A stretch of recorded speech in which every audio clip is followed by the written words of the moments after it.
What's up? How's it going? Thad Brown in on the Endgame today. It is Monday, August the 18th. All red behind me today because it is a red alert day for Bills Mafia coming off that preseason disaster against the Chicago Bears. 38-0, the worst preseason defeat that I could research. I attempted to find what the worst one of all time was, but the records I could find only go back to 1974. So the worst preseason game for the Bills in 50 years. We will talk about that for sure.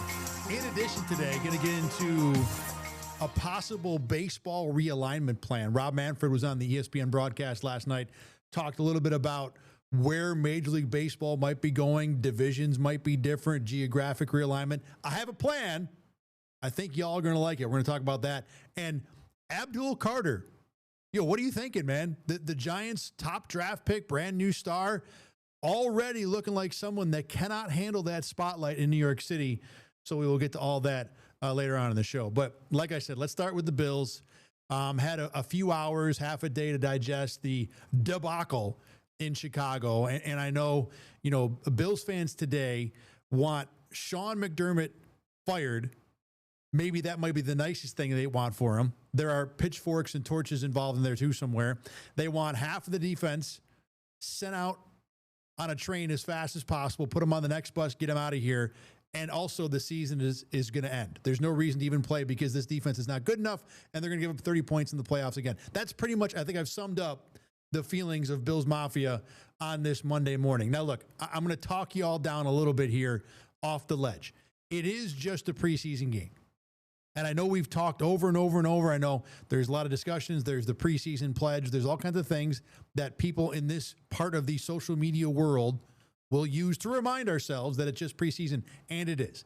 Was it good? Was it okay that the Bills had a generally overall bad game against the Bears? No. Those are a lot of bad reps, a lot of bad tape, a lot of discouraging things that happened in that game. But the season is far from over. So let me start with the guy who I think was target number one on many Bills fan dartboards this morning. That's Cole Bishop, the second-year safety who, look, he did not look good on the touchdown play. There's no doubt about that. But outside of that play, I know there were many other passes, and the pass defense in general didn't look good. But the only one that I squarely put on Cole Bishop's shoulders was that touchdown.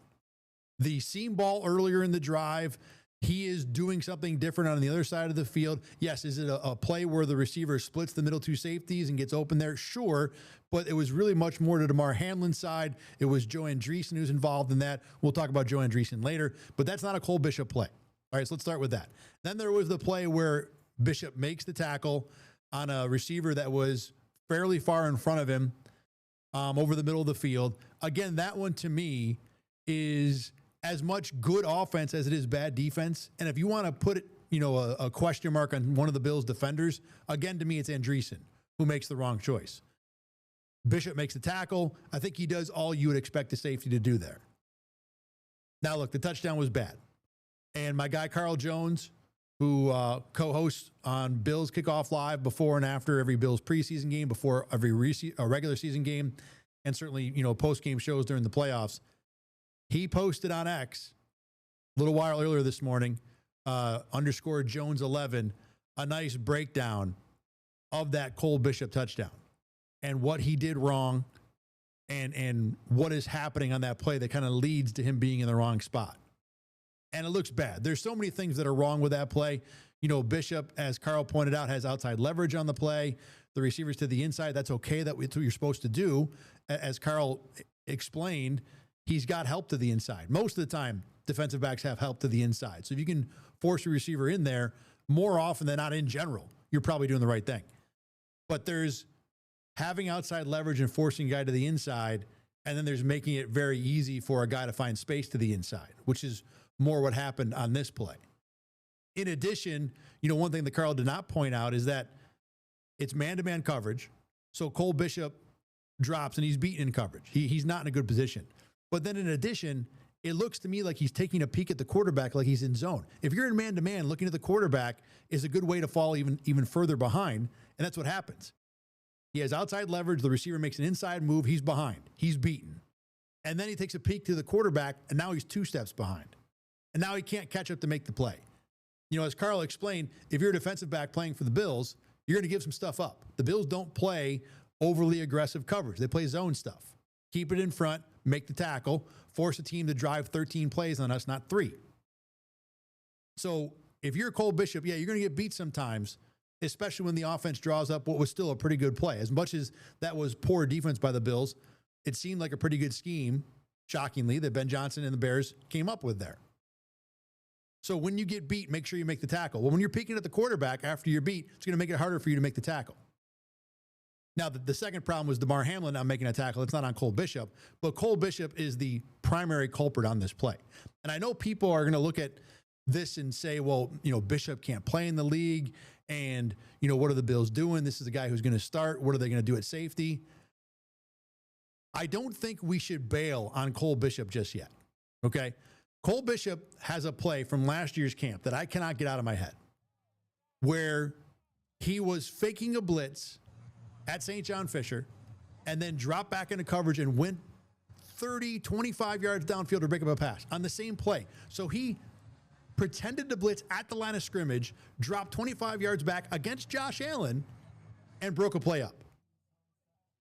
There are a lot of evaluators that I've been studying and listening to and reading during the offseason. And one of the things that you consistently say, at least the way the NFL evaluates, is that they're not looking for what a guy does every play. They want to see what the ceiling is. Let me see what you can do. And if you have this ability in your tool bag, if you can get from the line of scrimmage 30 yards downfield, okay, then I'm going to take a chance on you, and it's on me as the coach, GM, whatever, to get that out of you more than just once a month. Well, Cole Bishop showed what that ceiling can be in that one training camp play, and he did it all through college, too, at Utah. The athleticism, the ability to get downhill, to get back in coverage, to just have the sheer wheels to cover a lot of territory. I've seen it. Saw it in person, saw it on film. So when you have that kind of guy, I get why the Bills want to make him a starter. I get why Buffalo spent a second-round pick on him. I get why the Bills have had Bishop taking every first-team rep every time he's on the field through camp. But as you saw there in the video, one of the problems for Bishop is that he's been hurt. He hasn't been able to take all of those first-team reps in camp. He hasn't been able to stay on the field. And on the one hand, while it does leave the reality of what Bishop can be as a question mark, as something that the Bills can say, well, we can't give up on Cole Bishop yet because we haven't seen him on the field for a whole camp. We haven't seen him have week after week after week of preparation. And they're right about that. Like I said, I saw what the ceiling can be. The ceiling looks really awesome. I'd like to see what Cole Bishop with multiple weeks of practice and reps and training could be. And we haven't had that yet because of the injuries. So it's a fair, I guess you want to call it, excuse. But on the flip side, as Sean McDermott says, the number one ability is availability. And the fact that we've now gone 2 for 2 in training camps with Cole Bishop being hurt and missing time is becoming a problem. And you saw at least some evidence of what that problem could lead to on the field. He got whooped by, checking notes, Olamide Zaccheaus, who's a solid NFL player, who's going to, make a paycheck in this league all year long. But he's not going to be in anybody's fantasy team. He's not going to be in any sort of checklist of defensive coordinator worries. And he made Cole Bishop look like a guy that didn't belong on the field, at least for one play Sunday night.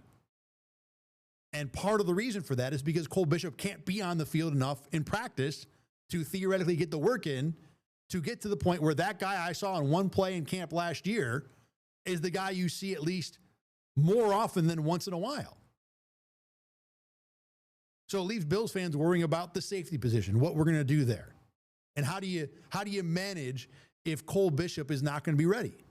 Or if this is as ready as he's going to be when the season starts. Now, look, it's a long season. Guys can develop. Bishop, at least last year when he missed like the entire camp, this year it's only a week or two of camp. So we're improving in that department at least.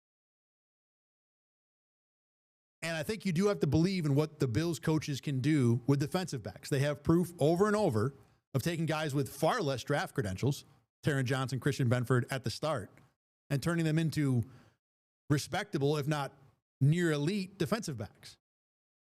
And yet it doesn't work for everybody. But it works often enough that if the coaching staff says, yes, we still think we can get more out of Cole Bishop, then I buy in. So it's way too early to bail out on that guy. But I know people are doing it this morning, especially because there are a number of free agent safeties who are still available.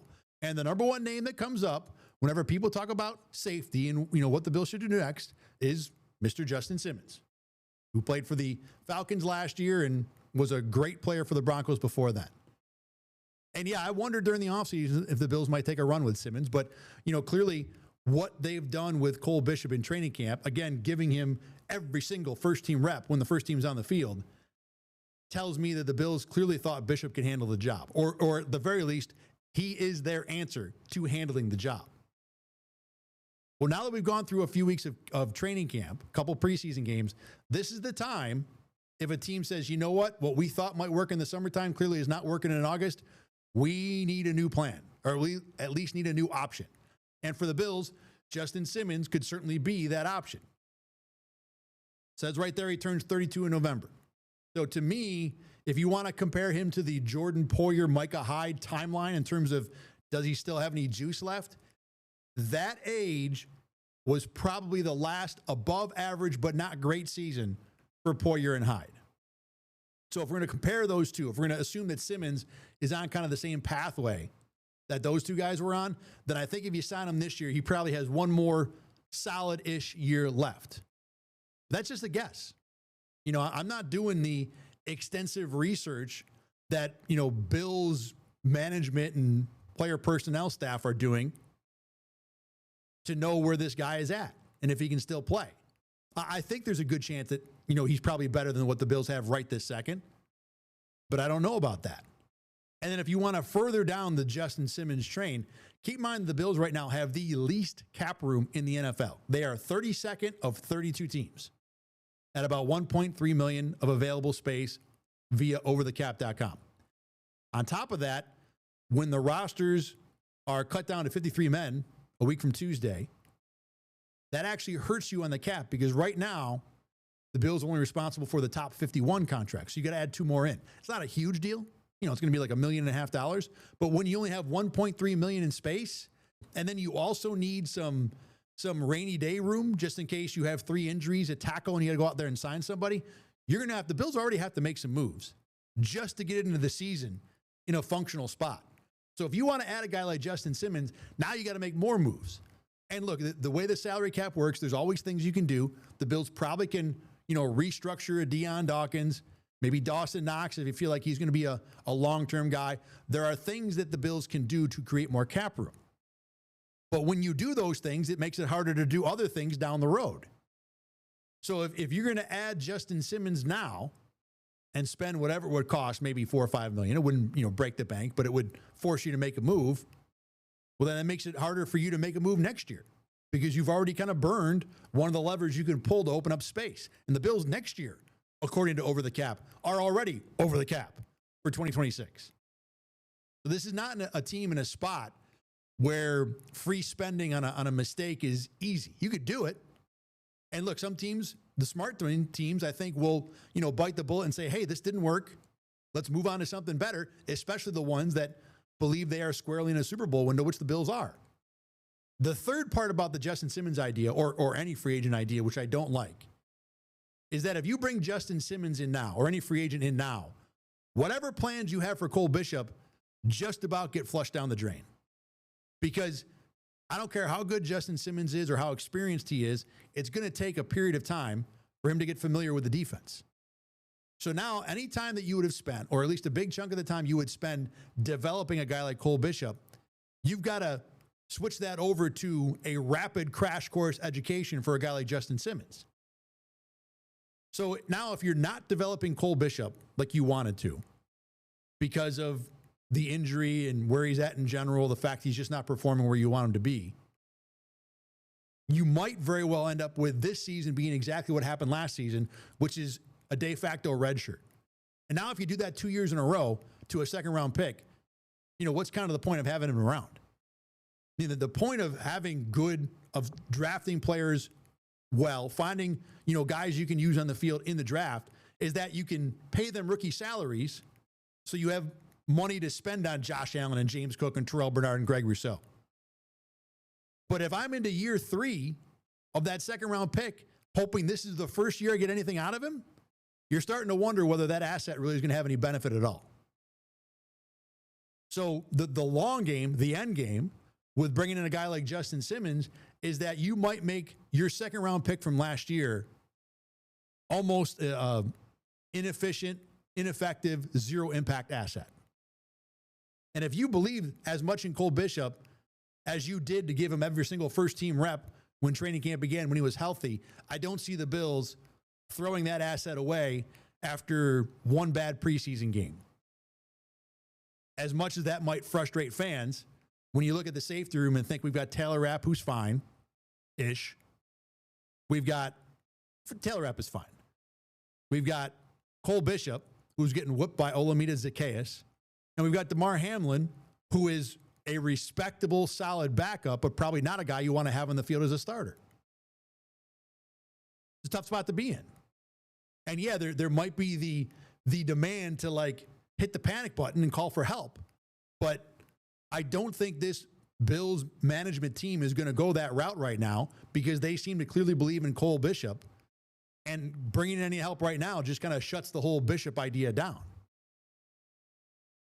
Now, Cole Bishop wasn't the only person who drew the ire of the fan base last night. And really, that entire second and third team pass defense took their turns not looking good. But the other one that I think people wanted to call out a lot was Joe Andreessen, who definitely did not have a good night. Now, Buffalo Joe got the start, and he looked really good against the Giants against the run. He's a guy that can get downhill. He can get between the tackles, make a stop on a run game. But his awareness in the passing game certainly has been a question. And you saw even Greg Olson, on the broadcast call that out a little bit last night when he left the receiver underneath early to chase after Tyson Bagent when it looked like Bagent might scramble, and it turned into a 20-yard throw over his head. What would be the second long pass on that opening drive, the one that Cole Bishop tackled, was one where it looks like the Bears have a hook receiver short in front of the linebacker and then a crosser from the other side of the field coming behind the linebacker deep. And, a lot of times in that situation, the quarterback is just taught, read the linebacker. If he drops, you throw in front of him. If he creeps up, you throw over his head. And Joe Andreessen crept up a little bit on the hook receiver, and Caleb Williams threw the ball over his head. Now, that's a play where the linebacker's in a bind and has to make a choice based on what the offense does. But again, I talked about what the McDermott defense generally is about. You drop deep, let the quarterback throw in front of you. Good for them.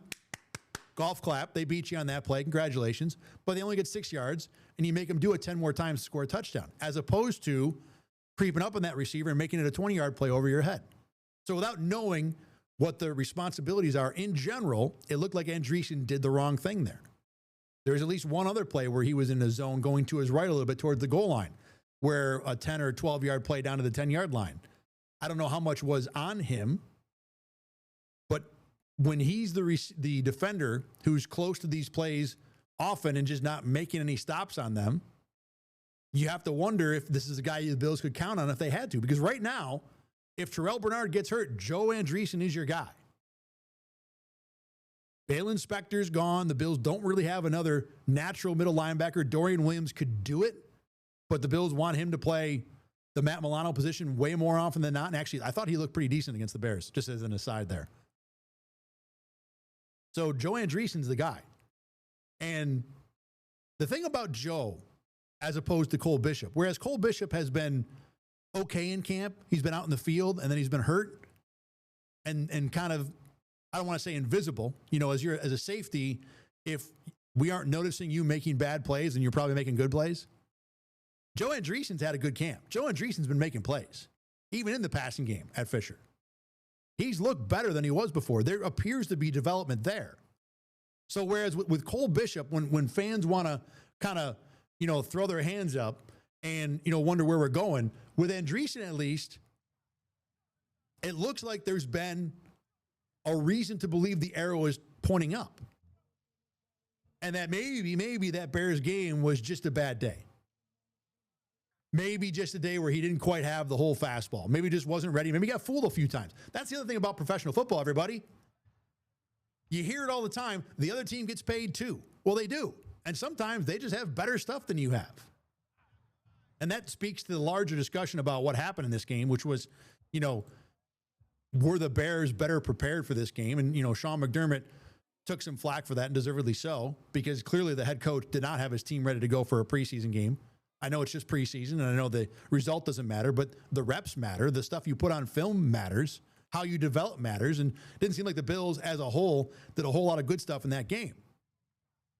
But in the small picture of what Joe Andreessen is, that still could be a reason, not to get Ben out of shape because he didn't look very good in this game. That it could have just been one bad night, one night where the defensive coaches didn't have the Bills quite prepared, or where even Joe himself just didn't show up that well. Now, I can make excuses all I want. It's not fair to just push this game away or how anybody performed away. I mean, there was a lot of stuff that wasn't good. With Joe Andreessen, I kind of land in the same spot I would be with Damar Hamlin. At this point in his career, he looks like a guy who's good enough to be a respectable backup, to earn a job as a backup, not just as the only guy left standing. But I don't know if I want him on the field if I have to, if we're talking Kansas City third quarter, 21-17. The thing with, if you want to compare him to Damar Hamlin where he is now, Hamlin's been in this league a number of years. We kind of know what he is at this point. Again, a guy who belongs in the league, who should have a job on a roster 17 weeks out of the year every fall, but I don't know if you want him playing on the field for a team that's going to a Super Bowl. Joe Andreessen is that right now, but this is a guy who was a rookie tryout 14 months ago. So there's reason to believe he could still be moving in the correct direction. Now, I know, like I started the show, that there are many Bills fans who will wake up today wondering what's going on with this defense. How are the Bills possibly going to go to a Super Bowl if they look terrible against the Bears, even with second teamers? And mind you, it was the second teamers versus the Bears first team early, but for most of that first half, it was the second teamers versus the Bears second teamers. I mean, no one is having fear pounded in them when Tyson Bagent's taking snaps on the other side. And the Bills got whooped by that guy as much as they got whooped by Caleb Williams. So Bills fans wondered today, what are we doing?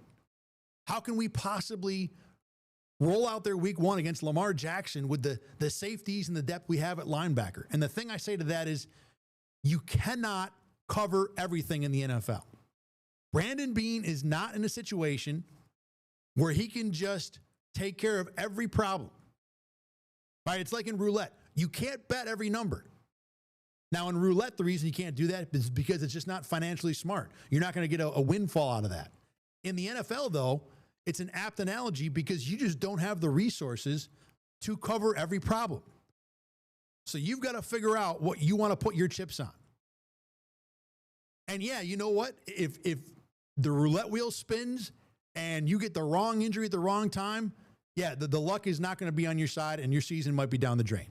Just because you got the wrong injury at the wrong time. And if you don't believe me, please look under the file labeled Miller, Vaughn, circa 2022. You just got to kind of figure out what you're going to bet on. And Brandon Beane has very clearly made a bet this year. It's on the defensive line. That's why he drafted 3 of his first 4 guys at that spot. That's why he went out and signed Joey Bosa, Hoyt, and Larry Ogunjobi. And you know what? I think most of y'all out there would have been happy with that. That's what the Eagles did. That's how Philly whooped up on Kansas City. That's how the Bucs a few years ago whooped up on Kansas City. So this is what he did. There wasn't, if you had not drafted Landon Jackson and Deion Walker, and we can have a whole different discussion about how good those 2 guys have been individually. But if you don't draft those players because you want to shore up your backup linebacker spot, or you want to have a different safety than the guy you just drafted the year before, well then cool, you could solve those problems. But now you're looking at a defensive line that is pretty much the same group you had the year before you didn't think was good enough. So you have to pick what you want to bet on. And what the Bills have bet on, where they are laying their chips down on the roulette table, is on the defensive line. And I think it's the right bet. And you know what? Joey Bosa didn't play on Sunday night. He's certainly the biggest chip, the most expensive chip you're going to play, the one that's most likely to, recoup the most money. So when you look at this Bills team and think, man, what are we going to do at safety? What are we going to do if Bernard or Milano goes down? I don't know. That's definitely a problem. But the thing is that this was the bet the Bills made. This is where they have cashed their chips this year. Their defensive line is going to carry them. That when you have maybe an injury in the secondary, or if Trey White and Max Hairston, whichever guy is playing out there, isn't quite what you want at corner number 2, or whether it's Bishop or Hamlin, those guys aren't quite athletic enough or experienced enough to be able to shut down something that is being run in front of them or behind them. What the Bills are betting on is that they have enough help at defensive line that those won't be a problem. It won't even come to that because Pat Mahomes will already be on his back. It won't even come to that because Lamar Jackson is throwing a ball in the 4th row as he's running away from Joey Bosa, Greg Rousseau, and TJ Sanders. And I think it's a smart bet. So if you're a Bills fan coming out of this game and thinking, man, our safeties aren't that good, we need help there. I don't know what we're going to do at linebacker. Our second team pass defense looked bad. Well, yeah, every team has those problems. This one is yours. What Brandon Beane is hoping is that all the stuff he poured into the defensive line will not make that a problem. And if that doesn't work, you hope that Josh Palmer or Dalton Kincaid or Keon Coleman, the most recent assets that were poured into the offense, can make that group so unbelievable that we won't talk about how great it is the Bills scored 30 points in a row for 8 games. We'll talk about how great it is they scored 30 points in a row for 18 games. That's your bet this year. And that's a bet that every team in the NFL is making. The Chiefs did it last year that they could get by without having any sort of good offensive tackles. And they got all the way to the Super Bowl before the Eagles punched them in the face about it. That's how the NFL works. And this is the Bills' bet this year. They gave up on trying to go out and finding an expensive, more competent, or at least more experienced safety and more help at linebacker in exchange for just pouring everything into the defensive line. And I think it's right. I think most of you thought it was right. Maybe it won't work. Maybe the guys the Bills drafted won't have that much of an impact. Maybe Joey Bosa will be hurt for December and January. Maybe Joey Bosa is too old to still be Joey Bosa. All these things are possible. But the best you can do if you're Brandon Beane and the Bills is figure out where you want to put your chips on the table. And this year, the Bills put their chips on the defensive line in exchange for linebacker depth and safety. That's the bet. That's the bet. And if it works, the Bills could be hoisting a Lombardi trophy at the end of the year. More often than not, it doesn't work. That's why the NFL is hard. That's why only one team wins at the end of the year. But this is what Brandon Beane did. I think it's the right move. I think most of you think it's the right move. And yeah, the guys that he didn't help, the places, the positions that he did not make an effort to pour more assets into, they look bad last night. Doesn't mean this team is going to be bad. Doesn't mean it's not going to work out. All right, going to take a break. When we come back, I want to talk a little bit about baseball realignment. Rob Manfred talked about it last night on ESPN, and what he thought about, what he suggested was kind of wild. Or it's going to sound wild, but I think I like it. I think I like it. Got my own plan to make it work. So we will talk about that after a break. You're watching the Endgame on Rock 1, also known as Rochester First on your TV sets. But the kids, they all call it Rock 1. We're back after this.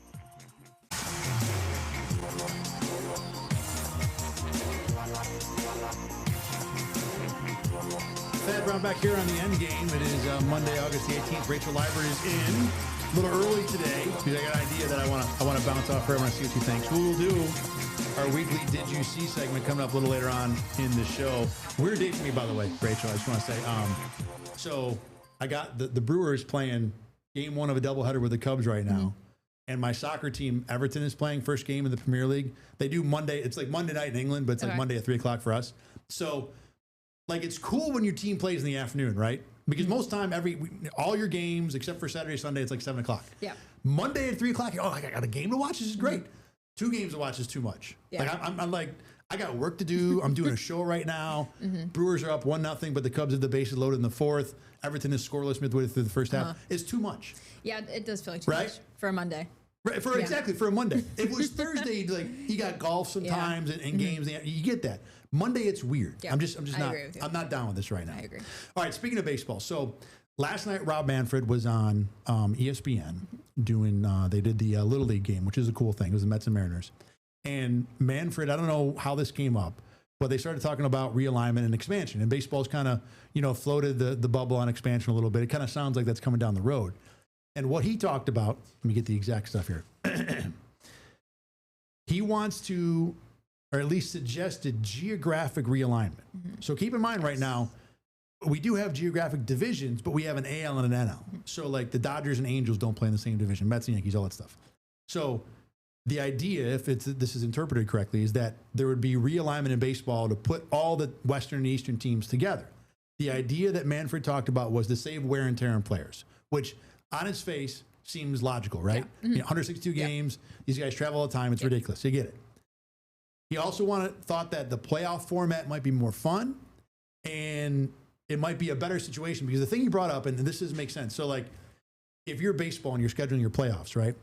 The current way it's set up, your first round matchups could be like in the American League. It could be even this year, Houston Yankees and like Seattle and Toronto, right?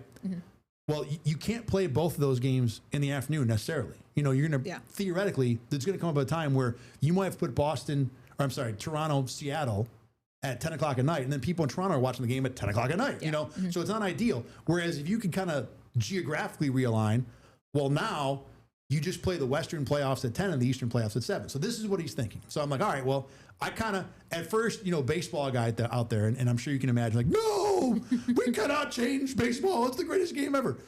I kind of like this, to be honest. So this is what I came up with last night. Here's my realignment plan, all right? I hope you can keep track of the gobbledygook here. Okay. But what I did is I made 4 divisions of 8 teams, okay? And the top 2 divisions, we'll call them the American League, and the bottom 2 can be the National League, so we can keep the names, all right? The idea was you put the teams together geographically. So Yankees, Mets, Boston, Philly, Baltimore, Washington, Toronto, and then I'm expanding to Montreal, because we all love the Expos, and any expansion plan needs to involve bringing the Expos back. So the Expos are 100% in. Then I took like the southern teams, right? So St. Louis, Kansas City, Atlanta, Tampa, Miami, Texas, Houston, and Charlotte is one of the teams they're talking about expanding to. So I put Charlotte into that division, all right? Okay. So that's the American League North and South. Then the National League, we're going to do kind of a Midwest and a West. So the Midwest is Minnesota, Detroit, Milwaukee, the 2 Chicago teams, Cincy, Cleveland, Pittsburgh. I think that division will be awesome. You're an Indians fan, I'm a Brewers fan, and I just think like those 8 teams that are like geographically within like 6 hours of each other, just battling it out all year long would be so cool. 100% agree. Nobody in the coast cities would care, but like we would love that, right? As fans of those teams. Like give me Milwaukee, Minnesota, and Detroit all year long. And then the West teams are left. So Seattle, the A's, wherever they're going to end up, San Fran, the 2 LA teams, San Diego, Arizona, Colorado. Okay. So those are the divisions. All right. Now, making divisions is one thing, but now you got to kind of figure out how the schedule works, right? So don't worry, Rachel. I took care of that too. Here we go. So what you do, you play 13 games against the 7 teams in your division. All right. So it would be 3 3-game series and 1 4-gamer. Okay. 6 games against the 8 teams in the other division in your team. So again, us being Milwaukee, Cleveland fans. So you play 7 games against Detroit, Minnesota. I'm sorry, 13 games against Minnesota, Detroit, the 2 Chicagos, whatever. And then you play 6 against Seattle, the 2 LA, San Diego, all those other Western teams, a 3-3 home and away, right? Then you get 1 division in the other league, and you play 1 series with all those teams. Okay. All right. So it's going to be 23 games, because if we do 24, that'd be 163. We're not doing that. And what I'm going to do is 1 team of that other league division, you only play 2 against, and it would be the team that you finished further away from in the regular season. Okay. So if your team is first and my team is 8th, we only play each other twice. Gotcha. And then everybody else you play 3 times, right? The cool thing about 4 divisions with 8 teams is that only the division winners get buys. There's no like, first and second division, the third division. You just, if you win your division, you get a bye, you go straight to the semifinals of your, what would it be? Yeah, you go straight to the semifinals of your league. And then the top 4 records of the other 14 teams, they get the wild cards. Okay? Here's the thing. So let me put us back on camera here now that we're done. We'll go back to this later if you want to refer to it. So my argument for this is you will get a whole lot more of like Mets, Yankees, and Cubs, White Sox, and Dodgers, Angels. But you will not have more of is Yankees, Seattle, Dodgers, Tampa, you know, Miami, San Diego. I mean, I don't think anybody's going to miss any of those games, right? No, it doesn't feel like it. Right. And yes, now will you, like, the Yankees and Tampa will no longer be in the same division. Who cares? You'll take Washington and the Mets out of the same division. Who cares? You know, I don't think this I'm going to put the divisions back up here just so I can kind of look at them. Like, I think most of those division rivalries, especially if Montreal comes back, is better, is more fun, right? The other thing that Manfred, well, hold on, let me. I'm so excited about this. I can see that. Where the whole plan. Where are you at with this? Even forget about my particular idea. Like, what was, as a baseball fan, your initial reaction to whatever realignment might come out of this whole idea? I think my first initial reaction was, why? Like, it just feels unnecessary. But then I kind of started to, I mean, now I'm seeing your plan, and now it does feel like, why not switch it up? Like, this would be more fun to see, like you said, Yankees, Mets, all of those rivalries that people want to see that you don't get as much in the regular season. So I'm kind of on board for this. I feel like this could be fun to kind of switch things up, and regardless if they add new teams or not, I think, you know, realigning it could be kind of a fun thing. I'm so down for fun. And I look, there are a lot of people who have been watching baseball for 70 years, and this is how they grew up. I mean, granted, you know, look, 30 years ago, Milwaukee played in the American League, so things have been changing a while anyway. 10 years ago, there was a such thing as pitchers hitting in games, which was ridiculous. I don't know why we did it, but whatever. So it's not like baseball making changes is such a ridiculous idea. The one couple caveats that I think people have a problem with. Number one, if baseball is trying to do this to reduce wear and tear, the Tampa, Atlanta, Miami grouping of teams, like, someone's going to make a long trip there. You know, my initial idea is I had those teams in the same division as the West teams, thinking that, like, oh, well, there's there's Kansas City and St. Louis and Houston and Texas. They're right there. That'd be easy. But if you put them in the South with, like, the West teams, now Seattle every single year has got to make a trip to Miami, you know, and you're not, I mean, you can make that easy. You could say, okay, Seattle, you're going to do one trip. You're going to go play Tampa, Atlanta, and Miami once, and then you're done. But, like, that still sucks for Seattle. Yeah, and bottom line, I think it's more beneficial for Eastern, Midwest the New York teams. Obviously, there's a lot more of a group of the teams over there than rather out west. They're a little bit spaced out. But I mean, realignment, regardless, somebody's going to get the short end of the stick, you know, whatever. So I don't know. I think I kind of am on board after seeing your proposed plans and kind of seeing everybody's reactions on Twitter. That why not? It could be fun. Switch it up. Baseball's a long season. Like, we need something different. I'm with you there. Also, because it's a genius plan. I came up with it.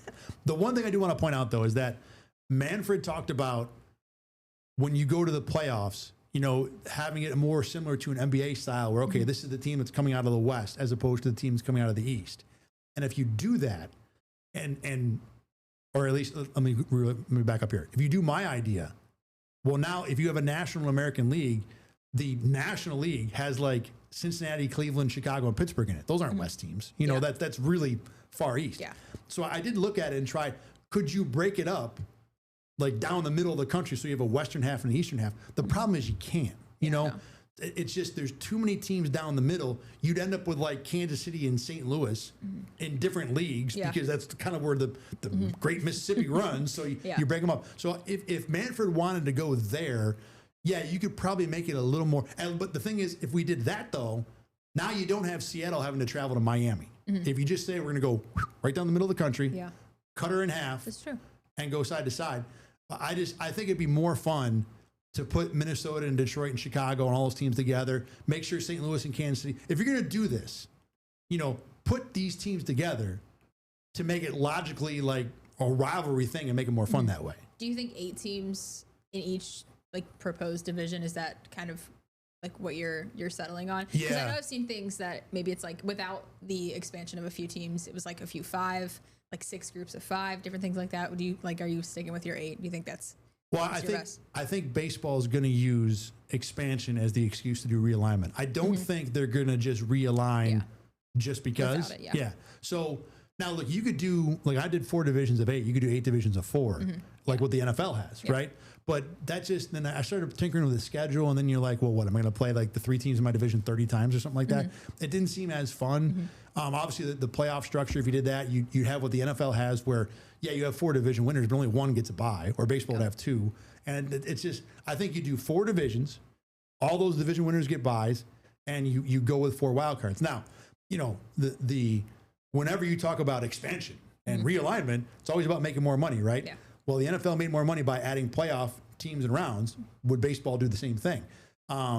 Do you then take your 4 divisions and maybe all of a sudden, if you have like 7 playoff teams, well, now they don't, I could see baseball messing with that to where you might, would you even go like the NBA format where, you have 32 teams, but half the teams make the playoffs because you go 8-8. Yeah. I would hate that. Yeah. I think baseball, to make this work, you stay with 6 in each league, but you know how owners roll. It's all about making that extra dollar no matter what. Yeah, I think the proposed idea at first people were kind of thrown off by, just because baseball is such a what is it, rooted in like the traditions of what baseball is. But I think if people maybe sat down and listened to Thad Brown's idea or other proposed plans, I feel like this would be fun. Like I said, shake things up. It's kind of like the same thing when I think of like college football playoffs. Like that was fun to watch, like how that all changed, and they did all like having 12 teams and everything. So kind of like similarly, I feel like it could just be fun to shake things up. Did you see they're talking about 28, 24 teams in the college football playoff? The Big Ten yeah. The Big Ten threw that out. I think the Big Ten would just kind of want to float that to be like, what happens if we do this? And everyone's like, no. Now that one, the thing about the football one, and we'll talk about this for a minute too. I was always a proponent of more teams in the football playoff for years. Just like 4 is dumb. Yeah. Make it 12. But we finally get it last year. And to be honest, most of the games sucked. They really did. Like there were just blowouts in the first and second round without seemingly much competition. Now, you can't base it on 1 year, but like that first year was discouraging. So now there's no world where I want to see like, man, Minnesota wins 7-4 this year. I want to give them a chance to prove it on the field against 11-0 Alabama. But even the 12-team playoff looked bad. So playoff expansion, and there, even the NCAA basketball tournament, they talk about that, opening that up to 96 or everybody every year. That's a constant thing. So, like I said, baseball might make this plan and they might follow my genius plan, but then they'll follow it up with, we're going to make it 16 playoff teams now. And no one will like that at all. That's true. All right, let's do a break here. When we come back, it'll be time for Did You See, the Monday tradition that is sweeping the nation. Myself and Rachel Albert with the fun stuff that we saw from over the weekend. Actually, not fun. Fun for you. Mine is not fun. Mine is a little disturbing, to be honest. That's a tease for you, everybody. You're watching the Endgame on Rochester First. Remember, Rachel, what do the kids call it? Rock one. We're back after this, everybody. Thad Brown, Rachel Albert here on the Endgame. Brewers are up 2-0 over the Cubs in the 5th. I'm doing okay. Let's see how everything's doing. It's scoreless for 4. Scoreless, 44th minute. Soccer, everybody. By the way, I don't know where you're at with soccer, but the whole idea of like soccer's scoreless ties and boring. I've watched English Premier League. I'm totally into it. Like there are good 0-0 games and bad 0-0 games. I can watch good 0-0. I don't need like constant scoring. I like the build up and everything. Totally into it right now. I'm very much hooked. I've never been a big soccer person. We will take care of that. Maybe I'll change. We will take care of that. Okay. Time for Did You See, which is our weekly Monday segment talking about, hey, that cool thing. Did you see that thing? What was the thing that you saw over the weekend that you thought was pretty cool? Yeah, yesterday, Sue Bird, her statue was unveiled outside of the Seattle Storm Arena. She's the first WNBA player to be honored by a franchise with a statue, which is obviously really cool.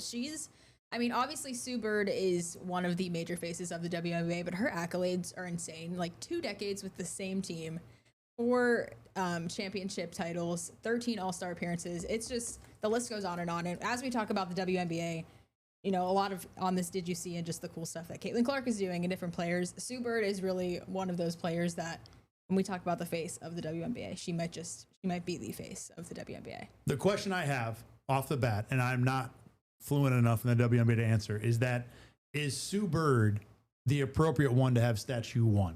That like I could probably sit here and say like, if we're going to make a first statue on the current Bills, it's going to be Josh Allen. Like you have an answer for that. Would Sue Bird be the one who should have the first WNBA statue, in your opinion? I think so, because I think it's the first WNBA statue of a player, and she's with the franchise for 21 years. I think that alone, regardless of the other accomplishments that came out of her time there, being with one franchise for 21 years, your entire career, I feel like is enough for me to say, okay, you deserve the statue. And then on top of that, like I said, just 4 titles, all these all-star appearances, just really shaped how the WNBA has turned today. I think 100% she is deserving to be the first one. I'm kind of flipping through like the great players of all times. By the way, I was watching, I'm a big West Wing fan of the show that was on like 20 years ago. And I was just flipping through a clip the other day and they were referring to the WNBA and it blew my mind that like that was a thing when West Wing was on TV, but it was very much. I mean, I think going through this quick list here, I mean, Lisa Leslie, Cheryl Swoops, I think the one that you could maybe make the argument for to me would be Taurasi, you know, and see, she's still playing. So, or at least, was she retired like a couple years ago? I think, recently. Yeah. Very recently. Yeah. So maybe doesn't quite have the you've been gone long enough to make a statue. Yeah. Like they're not going to make a statue for Tom Brady the moment he walked out the door. They made it this year for him, which is a few years later. So, so I guess there's that argument. But I think Sue Bird probably would be the right answer for that. You know, again, I enjoy seeing the WNBA continue to make strides here and there, you know, into the discussion points, into things that, you know, we talk about all the time, like, you know, who's the best all time, who should get the first statue. It is fun to have this other league to talk about now. I really enjoyed it. Okay. I teased my did you see as disturbing. And it wasn't that disturbing, but it was a little bit disturbing. So Abdul Carter and the Giants played the Jets in a preseason game over the weekend. There was one play where Abdul Carter got chip blocked by a Jets tight end, a guy named Stone Smart, who's been in the league a little bit, had a few good games with the Chargers last year. For those who don't understand, what a chip block is when you're an edge pass rusher and you're lined up just outside the tackle, what teams will sometimes do, especially when you're really good like Abdul Carter, they'll put a tight end out there. Now, the tight end's going out for a pass, but on his way out for the pass, he throws a shoulder at the blocker or the pass rusher just to kind of bump him, delay him a little bit, like give his guy a little help, give his tackle a little help. The funny thing about chip blocking, total aside here, is that I've seen many times where a tight end will chip block a guy like around his own tackle. So the tackle's like here, and then, hold on, let me put me on camera for this. The way better. The visual. Yeah, right. Okay. So the tackle is here, and then the tight end will chip the guy, and it'll bump him over here, and all of a sudden it's like a clear path to the quarterback. But anyway, what happened on this play is that Abdul Carter got chip block on his backside. I mean, just like total pancaked on his back. Somebody on Twitter posted it and wasn't like, ha, Abdul Carter. It was just like, wow, heck of a block, man. You just decleated Abdul Carter. Well, Abdul Carter saw that and retweeted it with, I'm going to read this here, but I'm going to clean it up for PG. Carter tweeted, might be the only highlight of the Jets all season, and we put B to A, which is belt to A. Week A chip. I can't remember what I'm writing. Oh, ate that MF like a dog. That's what he tweeted. It's still up right now. You go find Abdul Carter and look this up. No one's told him to take this down. Well, I'm sure somebody's told him to take it down, but I don't know if he's actually done it. Here's the thing, okay? Look, if you're a kid and you don't like looking bad on social media, I get that, right? And if you're not mature enough, and Abdul Carter's like 22, whatever, no offense, but not mature yet. If I understand those things, but if you're going to play football in New York City and you can't handle one tweet about one play where like a dude got you, you know, the week before Abdul Carter came to Buffalo and he embarrassed Deion Dawkins on a play. He embarrassed Osiris Torrance on a play. They got posted on Twitter. You didn't see Deion Dawkins firing back at those things. So if Abdul Carter can't handle the first criticism of him losing a rep in the professional football league, what are you doing in New York City, man? What are you doing when the Giants lose 31-30 and you have 0 sacks in a game where they have to make the playoffs? Like, you're not going to last. And it wasn't like he went to, Miami of Ohio. He went to Penn State. Now, maybe you were never bad at Penn State and never had to deal with this, but wow, I couldn't believe a guy like that posted a preseason rep too. So that was, like it wasn't disturbing in the real way. It's a little bit disturbing. If you're a Giants, a preseason. I mean, this is the first time this has happened. It's kind of disturbing, maybe, if you're a Giants fan. Of okay, what's next? I mean, if something a little bit more in the regular season, or if some bigger play happens that it's his fault. I mean, where are we going? Where we go? Yeah. Where are you going if you're the Giants? Like, you don't think they told him? I mean, I'm sure they told him that he has to delete it, but I mean, he hasn't. Does he just not? Let me see. It's still up there. At this point, does it matter? I mean, we're No. talking about it here in Rochester, New York. So, I mean, people have seen it. No, still up as far as I could tell. Standing on business. And keep in mind, he tweeted this on the 17th. So it was yesterday at 1 o'clock. This has been up for more than 24 hours now. I got to look at At this point, like, there's no reason to take it down. Like, you've kind of, you've planted your flag on this. Does it have a lot of retweets? Oh, are you kidding? The reason I saw it is because, I follow like beat writers from every team in the NFL. And one of the Jets beat writers posted a thing that said, one fan base you don't want to mess with is the Jets, or you don't want to make them angry, something like that, which is true of every fan base, whatever. But yeah, if you go to the, Oh, yeah, I see it. I'm going to go to the responses here. Jets fan laughing. Dude, you play for the Giants. I'm looking at that one right now. You can predict where this is going to go. There's no shocking responses to this. And deservedly so. I mean, like, he got whooped. He got whooped in the play. By the way, here, I will actually, you know what? For everybody out there who's watching, I just reposted it on my. Oh, the play's even worse than I thought. Right? On my X feed. We can't, I'm sorry, everybody who's watching this, we can't post it because, rules and laws and fines and stuff. But I did post it to my X feed, Thad Brown 7. You can just find it there. You can see not only Abdul Carter's tweet, but the play. And like, it's just a play. Like, it's just a play that happens. You got whooped. This is the NFL. And it's tweeted by the NFL's account. This wasn't like a random fan tweeting this. Right. Like, this is. And it's not again, the NFL's not saying, look at Abdul Carter get embarrassed. How terrible a player is he? It's just. It was a highlight of the other guy. Yeah. Watch the chip block from Jets tight end Stone Smart. There are more people who are learning who Stone Smart is than anything about Abdul Carter in this play. So I thought that was bananas. That was something an NFL player tweeted. And it's still up there right now. I want to stalk his Twitter and see if there's any other fun stuff. Anything good? I'll give you Nothing a few seconds here. I'm going to update everybody on the Brewers score again. I'll give you like 2 seconds. 2-0 Brewers in the 6th. So Milwaukee's only up by 8 games in the division. I really should not be worried about this, but it's a 5-game series because they're making up a rain out. So I'm concerned about like you lose the whole 5-gamer, right? Yeah. Like then all of a sudden, whoo, it's a race. So just give me a couple wins, or today give me at least one of them. So, all right. Anything on Abdul Carter? Not seeing anything. You got a solid 30 seconds. Digging. Okay. We'll do some digging. So maybe next Monday it'll be, did you see other things in Abdul Carter's X Just a list. All right. All right, we're going to get out of here. Thanks to Rachel Liebert for contributing today. Thanks for making me feel good about my baseball plan. It is genius, but I still appreciate it. It is. It's a good idea. Thank you. We will see you again on Thursday. Bills get ready for the Bucks this week. Hopefully the red alert lights will be down by Thursday. But we will talk to you then. For Rachel, I'm Thad. You're watching the Endgame on Rochester First. The kids, they all call it Rock 1 because there's genius baseball plans on it. See you Thursday. Get the Rochester First streaming app today for everything you love from News 8 on demand, plus exclusive shows you won't see anywhere else. Search ROC and download for free on Roku, Amazon Fire, and Apple TV.